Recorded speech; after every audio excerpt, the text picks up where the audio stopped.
Assalamualaikum dan selamat sejahtera. Saya Muhammad Irfan Haziq akan membentangkan perkara bertajuk perawatan awal kecemasan. Berikut merupakan ahli kumpulan kami yang bersama-sama menjayakan presentasi slide ini. Baiklah, saya akan menerangkan dahulu definisi perawatan awal kecemasan ataupun dikenali sebagai pertolongan cemas. Pertolongan cemas ialah bantuan segera ataupun rawatan kecemasan yang diberikan untuk orang yang tercedera sebelum mendapatkan rawatan yang bertauliah selanjutnya di hospital. Ia boleh dilakukan oleh hampir semua orang melalui teknik dan peralatan yang betul. Kemalangan yang timbul daripada penyakit dan kecederaan boleh menyebabkan kematian atau komplikasi serius jika tidak dirawat dengan segera. Oleh sebab itulah, perawatan awal kecemasan ini perlu dilakukan untuk mangsa tersebut sebelum dibawa ke hospital, kerana untuk dibawa ke hospital juga sudah makan masa tambahan pula.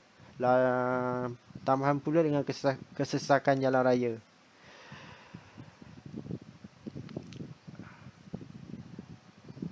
Oleh itu, sementara dibawa ke hospital, mangsa perlulah mendapatkan rawatan kecemasan supaya keadaannya tidak menjadi lebih teruk.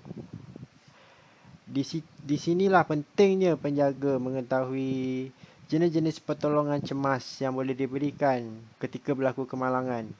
Dan juga amat disyorkan setiap rumah mempunyai sebuah kit bantuan kecemasan ataupun first aid kit.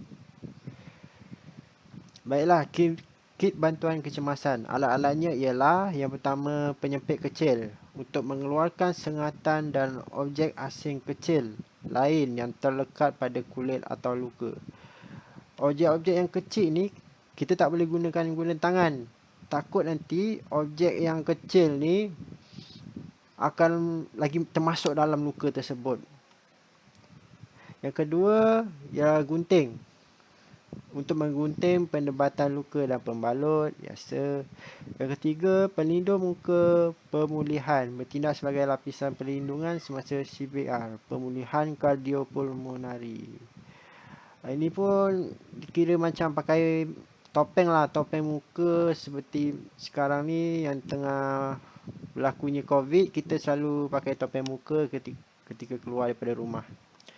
Dan yang keempat, termometer. Termometer ni untuk mengukur suhu tubuh badan manusia, sarung tangan, melindungi penyelamat daripada jangkitan dan disebarkan melalui darah dan cecair badan. Ini amat penting supaya tidak berlakunya jangkitan bakteria di tangan kita pada luka-luka mangsa tersebut. Seterusnya, pita pelekat untuk melekatkan pembalut. Pembebatan luka, melindungi luka daripada terdedah kepada kotoran dan lain-lain sumber jangkitan. Jenis-jenis pembalut luka termasuk pembalut bantuan kecemasan, pembalut mata steril, plaster. Ini semua ini pembalut-balut luka lah yang special sikit untuk menghalang luka tersebut daripada merebak. Yang seterusnya ialah pembalut. Pembalut segitiga untuk menyandang dan pembalut luka. Baiklah. Perawatan awal yang pertama, saya akan menerangkan mengenai pendarahan. Bagaimana caranya untuk menghentikan pendarahan. Yang pertama sekali, jika ada mangsa yang mempunyai pendarahan, kita perlu segera ambil sarung tangan ataupun buat halangan di antara anda dan darah mangsa. Jangan sesekali biarkan tangan kita menyentuh darah mangsa tersebut kerana tangan kita ditakuti berlakunya jangkitan bakteria. Yang kedua, periksa jika ada sebarang objek asing, contohnya serpihan kaca dan luka. Ini amat penting sekali sebab kalau ada objek asing macam serpihan kaca, contoh kalau ada serpihan, alamak, J tak ada. Okay. Oops, maaf. Kalau ada serpihan kaca, contohnya pada luka, Jangan tekan objek tersebut. Elak daripada menggunakan tekanan langsung pada objek dengan mengumpul pelapis di sekelilingnya sebelum membalut. Jangan sesekali mencabut sepihan kaca ataupun objek yang pada luka tersebut, kerana objek tersebut dia sebenarnya menghalang darah mangsa daripada terkeluar dengan banyak. Oleh itu biarkan dulu. Biar kita balut dulu. Biar nanti hospital dan hantar ke hospital, baru doktor akan bantu mengeluarkan objek tersebut. Baiklah. Jika tiada objek asing pada luka, naikkan lengan atau kaki yang tercedera di atas paras jantung. Ini ada kena-mengena dengan tekanan darah supaya untuk menghalang pendarahan yang banyak. Yang kedua, letakkan pad kasar yang steril di atasnya. Tekan langsung dan kuat-kuat di atas luka tersebut menggunakan tapak tangan atau jari-jari anda dan kukuhkannya dengan pembalut. Sudah siap ini, dah balut semua, bolehlah dibawa ke hospital jika keadaannya lagi teruk ataupun berlanjutan. Baiklah, itu saja presentasi saya. Saya akan memberi laluan kepada ahli kumpulan saya untuk menerangkan mengenai tajuk yang lain.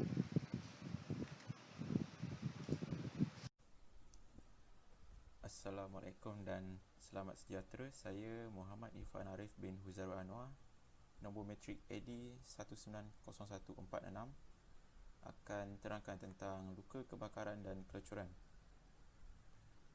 Maksud luka kebakaran dan kelecuran ialah luka terbakar adalah kecederaan pada tisu badan disebabkan oleh haba, bahan kimia, arus elektrik atau ejen radioaktif. Dari segi perubatan, terdapat 3 kategori luka terbakar, iaitu luka bakar tingkat pertama, luka bakar tingkat kedua dan luka bakar tingkat ketiga. Tahap kebakaran terbahagi kepada 3, iaitu terbakar tahap 1, tahap 2 dan tahap 3. Tahap 1 adalah kebakaran ringan, iaitu kecederaan kulit lapisan luar, contohnya kesan terbakar oleh cahaya matahari ataupun tersentuh objek panas atau haba. Perkara ini biasanya sembuh dalam masa seminggu. Manakala terbakar tahap 2 pula, second degree burn, ialah kecederaan sederhana tebal pada kulit tangan. Kecederaan kulit lapisan luar dan dalam disebabkan oleh haba. Biasanya sembuh kurang daripada 3 minggu bergantung kepada tahap kebakaran tersebut. Dan akhir sekali, terbakar tahap 3 iaitu third degree burn, yang maksud kebakaran yang tebal pada lapisan kulit. Kecederaan kulit lapisan yang lebih dalam disebabkan haba. Perkara ini juga memerlukan masa lebih daripada 3 minggu dan rawatan penggantian kulit untuk sembuh.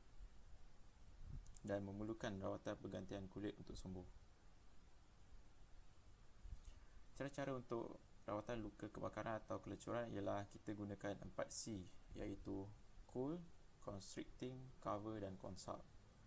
Yang pertama sekali, cool. Cool bermaksud sejukkan bahagian yang terjejas di bawah air sejuk yang mengalir atau rendamkannya di dalam air sejuk sekurang-kurangnya 10 minit. Hal ini untuk kelencuran bahan kimia basuh, iaitu kita memerlukan basuh bahan kimia tersebut pada tangan kita sehingga bersih, seperti dalam gambar rajah ini. Constricting pula ialah pencegahan aksesori seperti gelang tangan, cincin, jam atau pakaian ditanggalkan secara perlahan-lahan dari kawasan yang tercedera sebelum ia mula membengkak. Cover pula ialah tutup kawasan luka kebakaran ataupun kelecuran dengan pembalut steril. Dan akhir sekali ialah consult. Dapatkan nasihat doktor jika luka kebakaran ataupun kelecuran tidak teruk. Jika ia teruk, hubungi khidmat ambulans.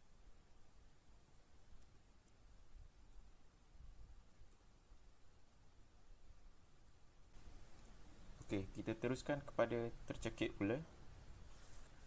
Jika seseorang yang tercekik akan menunjukkan tanda seperti tidak akan mampu untuk bercakap, bernafas dan batuk. Dan jika dalam tempoh 4 minit itu tubuh gagal mendapat oksigen, kita boleh mengalami kecacatan otak yang kekal. Paling penting, sekiranya tidak dirawat segera, ia juga boleh mengakibatkan kematian. Yang pertama, sedar dan pengsan.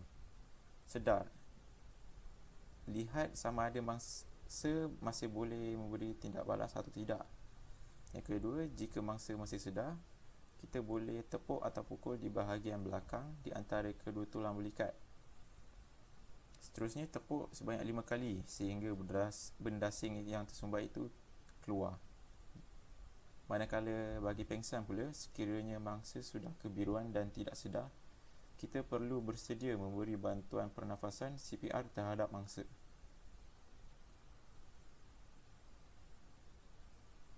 Yang kedua pula ialah tekanan abdomen. Yang pertama, berdiri di belakang mangsa dan letakkan satu kaki di antara kaki mangsa. Pastikan kaki mangsa terbuka seluas bahu. Seperti dalam gambar raja ini, orang yang menolong orang yang tercekik ini perlulah meletakkan satu kaki di antara kaki mangsa. Okay, kita teruskan. Yang nombor 2, menggunakan satu tangan, iaitu cari pusat mangsa menggunakan jari manis dan letakkan 2 jari di atas pusat seperti mana ditunjukkan. Okay, seterusnya, yang ketiga, menggunakan satu lagi tangan anda. Selit ibu jari anda ke dalam tapak tangan anda dan bengkokkan jari anda ke bentuk penumbuk seperti dalam gambar raja ini. Yang keempat, posisikan penumbuk anda seperti yang ditunjukkan. Tundukkan mangsa ke hadapan dan tutup penumbuk anda dengan tangan anda yang lagi satu. Yang kelima, berikan 5 tujahan abdomen dalam gerakan ke dalam, ke atas 45 darjah dan perhatikan sebarang objek asing yang keluar dari mulut mangsa. Jika tiada apa-apa yang keluar dari mulut mangsa, teruskan memberi tujahan abdomen sebanyak 5 kali satu set. Perhatikan sebarang objek asing yang keluar dari mulut mangsa selepas setiap set, sehingga objek asing dikeluarkan atau mangsa jatuh pengsan, mengikut mana yang terdahulu.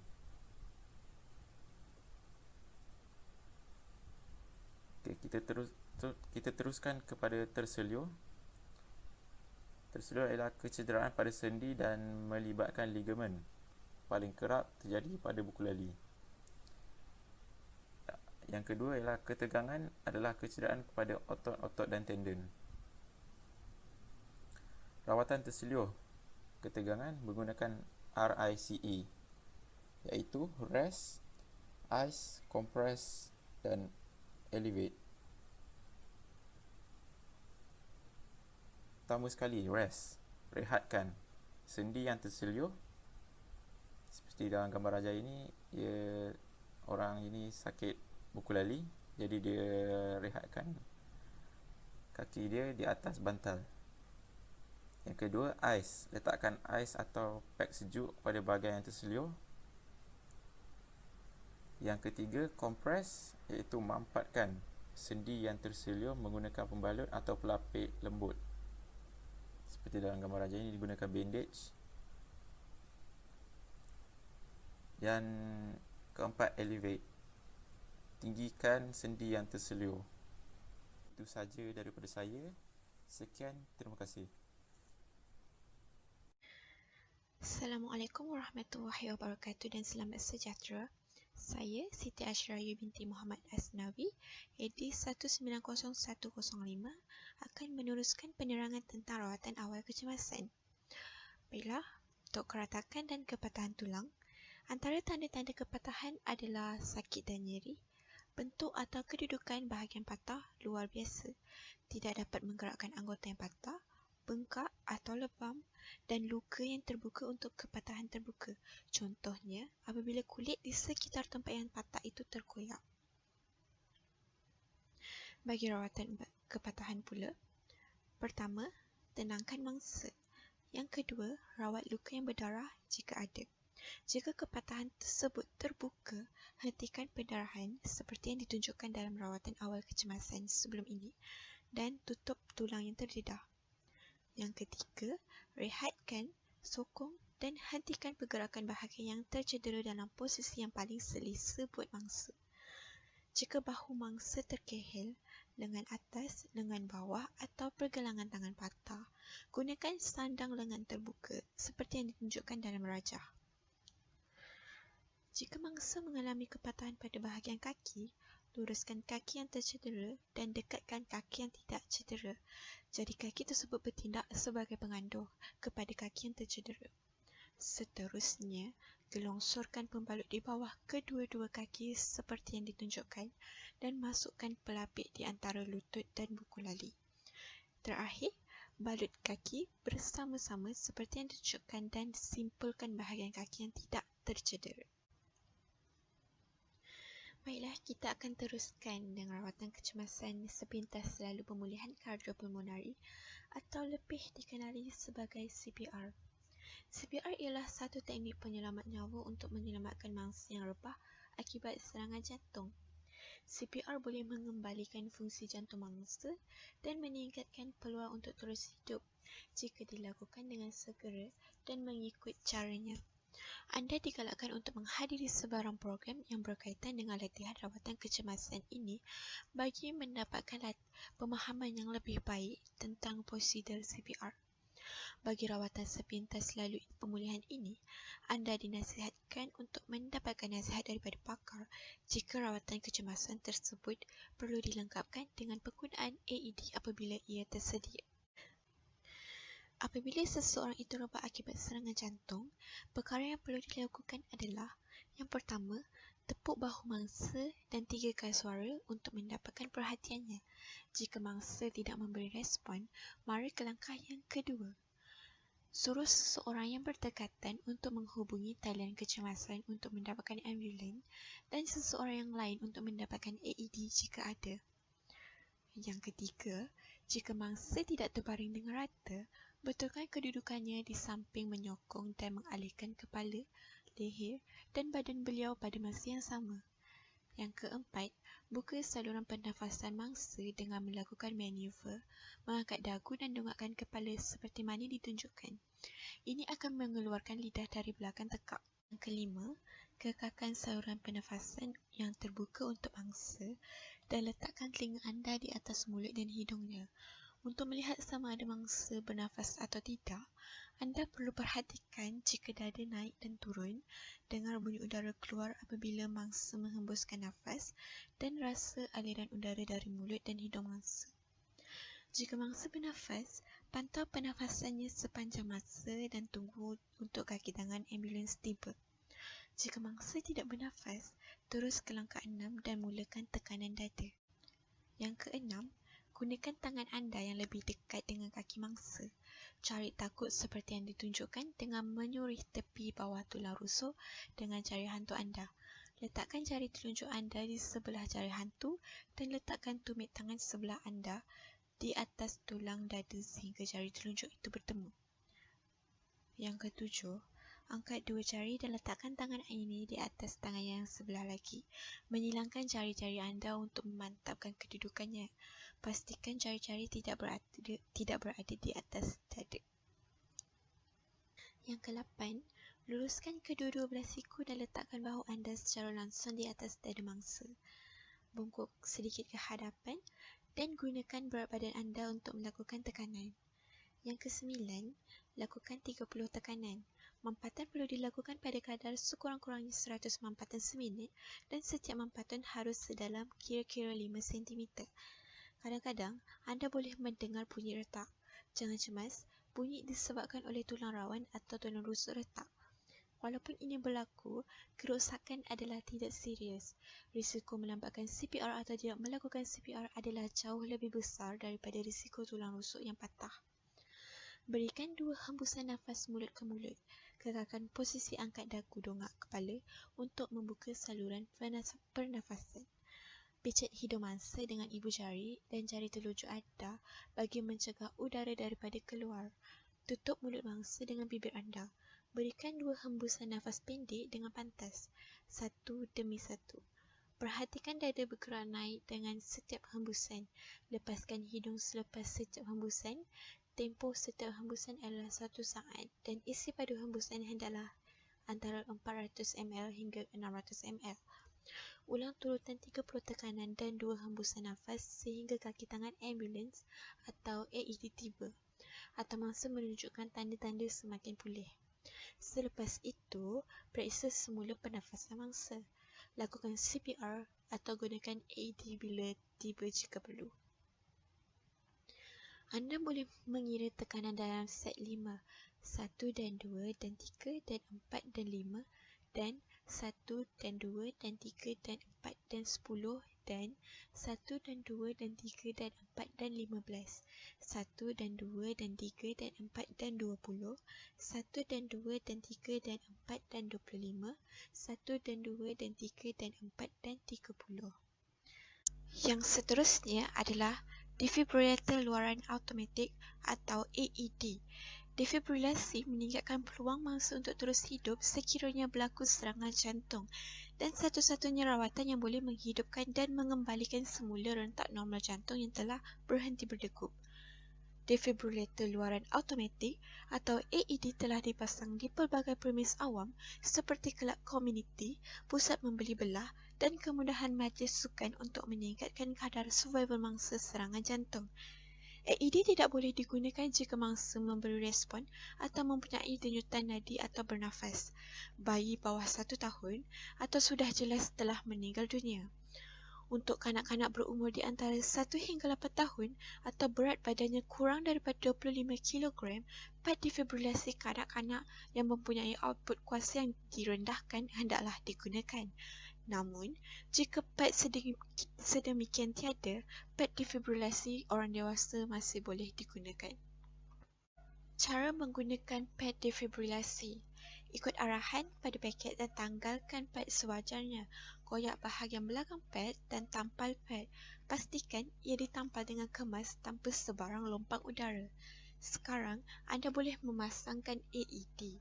Ikut arahan yang diberikan oleh AED dan lakukan CPR seperti yang diperlukan sehingga kaki tangan ambulans tiba atau mangsa menunjukkan tanda-tanda semakin pulih. Sebaik sahaja mangsa menunjukkan tanda-tanda semakin pulih, periksa pernafasan dia.